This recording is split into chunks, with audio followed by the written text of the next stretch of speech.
Welcome back. Louis Baartman, DJ and so-called entrepreneur, made his carte blanche debut a few years ago, accused of running a Ponzi scheme and diddling more than a few people out of their dough. As Derek finds out, he seems to be at it again. Louis Thai boss Baartman, entrepreneur extraordinaire. Our 2011 story on him described how and why his property syndication company in Cape Town collapsed in 2006, leaving in its trail hundreds of investors, some of whom lost everything. We relied on that income. Seemingly unperturbed, Louis was to go on to create a Cape Town Afrikaans community radio station where he had quite a following. Where is the Money was the name of our first program on Louis Baartman, and it created a social media frenzy. Some defending their favorite radio host, others outraged and demanding answers. Let's just jog our memories. Way back in 1990, Louis launched a horse racing scheme in Gauteng called Ponderosa, where it seems that 1.4 million rand of investors' money went missing. The problem was that Afrikaner guy moving into a Jewish sort of domain with horses. It didn't gel well, and so it went a little bit wrong there. And it went a little bit wrong for Gary van den Berg, who signed over his horse transportation business to Louis before receiving payment of more than 600,000 rand. And you can't talk to me about bloodline carriers? No. Apparently, Louis stripped the business of its assets and fled without paying. Then Louis headed for the Cape in 2000, where he started his doomed property syndication company and started to live the high life. Fancy cars, extravagant cruises, and exorbitant salaries for his staff, and lavish corporate functions. Almost inevitably, his property scheme collapsed. It seemed, however, that Louis' conscience was clear. And if the shareholders want to be honest with them, they will know that the last day that I walked away, they still received their dividends. But then a remarkable admission. Some of the dividends was paid from investments that came in, other came from the proceeds of Blue Pointer. And that sounds very much like a Ponzi scheme, which is of course illegal. Recently we heard about another alleged Louis Baartman property scam, this time in Mozambique. So we wanted to catch up with him and ask him about it. We've come to Eden on the Bay, where he ran Hoodstock Radio, but as you can see, it no longer exists. So what happened? Here are some highlights of Louis' reign at Radio Hoodstock. To help launch the station, Louis hosted the glitzy 2010 Miss Radio Hoodstock pageant, with amazing prizes up for grabs, including a holiday to Mozambique worth 24,000 rand. And 10,000 rand contant geborg deur Louis Baartman Hoodstock. Laura van der Walt was crowned the winner. 3 years later, she's still waiting for those prizes. In the end, I got absolutely nothing except a 500 rand food voucher. The beauty pageant was part of the Radio Hoodstock Music Festival, featuring many top-line performers, and it was a big flop. Some suppliers were never paid, including Mornay van Wyk. He had lent Louis 500,000 rand to get the festival off the ground. Dis 'n klomp geld, was 'n bietjie gierigheid van myself gewees om ekstra geld te kon gemaak het. Few came to the show, and Mornay received just 165,000 rand from CompuTicket.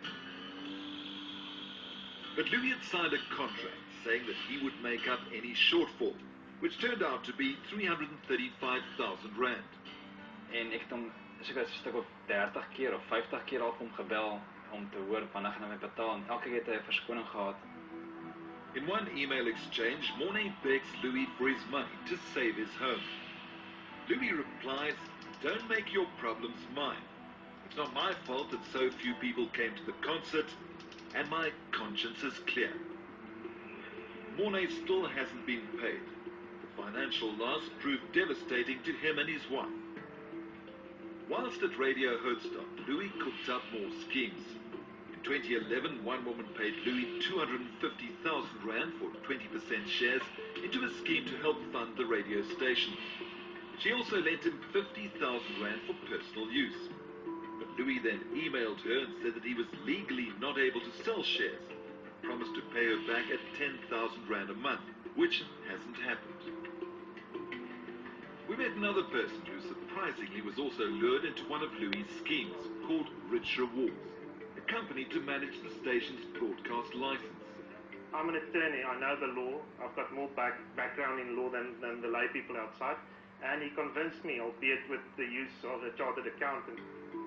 The scheme was a dud and Henk lost 150,000 rand, but being an attorney, he fought back.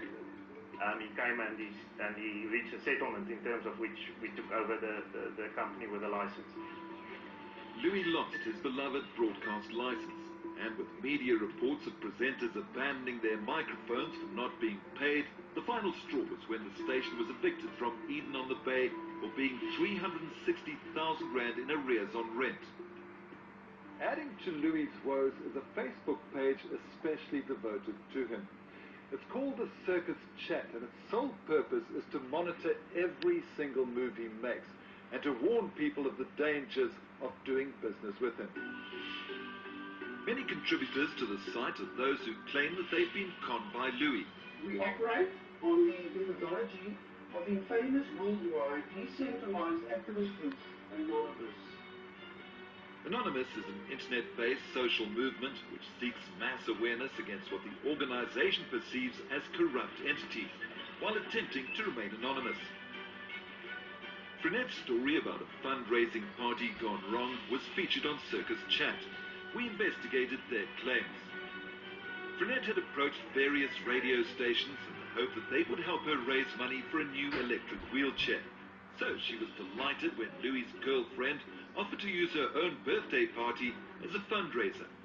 Him and Cicely, when I met him, they were so sweet, and the conversations we had, I thought this was a new friendship starting. Frenette and both her siblings suffer from muscular dystrophy, which affects their mobility. She was over the moon.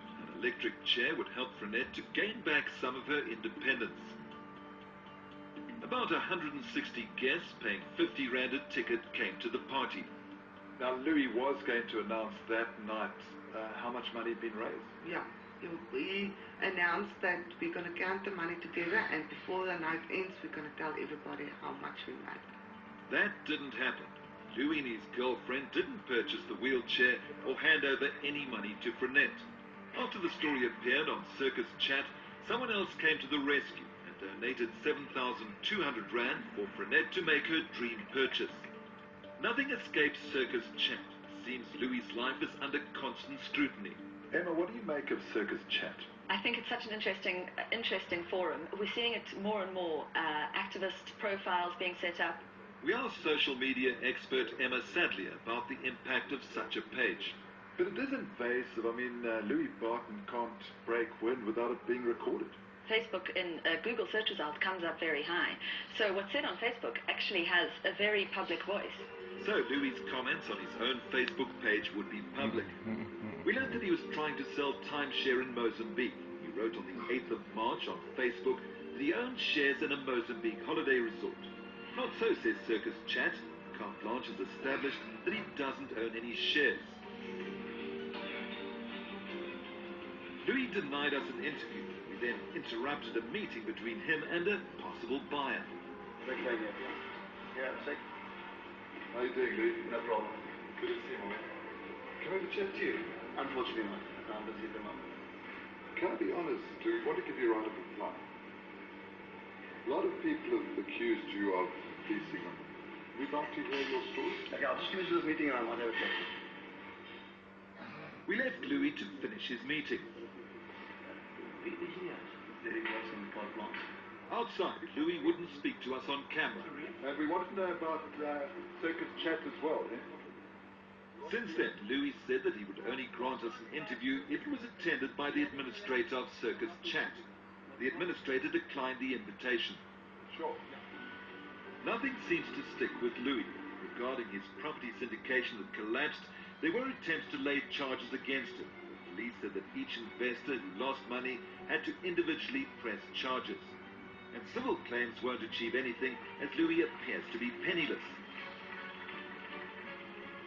Circus Chat said it will continue its Facebook page till Louis is somehow brought to book. Today, we haven't received a single lawyer's letter from him, ever, which is a shame, since most of us were allowed to take him on in court. No doubt there could be a long queue of complainants ready to testify in support of the administrative Circus Chat and how they lost their money with Louis. Next up, Egypt's women protest them.